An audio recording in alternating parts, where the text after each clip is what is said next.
এই যে আমার গপু বাবারা রং হয়ে চলে এসেছে, তো আসার পরে জন্মাষ্টমী হলো, সবকিছুই হলো।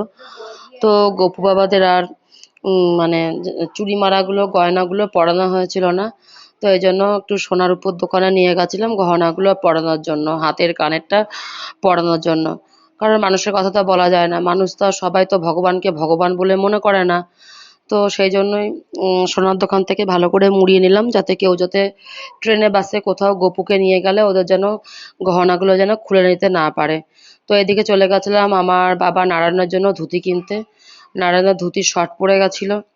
তো ধুতি বৃষ্টি হচ্ছে, ধুতে কাচলে এগুলো শুকাচ্ছিল না, অল্প ধুতি হয়ে গেছিলো। তারপরে এই যে মিষ্টির দোকানে গেছিলাম, আমার মেয়ে মিষ্টি দেখে বলছে মিষ্টি কোনটা থুয়ে কোনটা খাবে, যেহেতু ও মিষ্টি লাভার, মিষ্টি খেতে খুবই ভালোবাসে।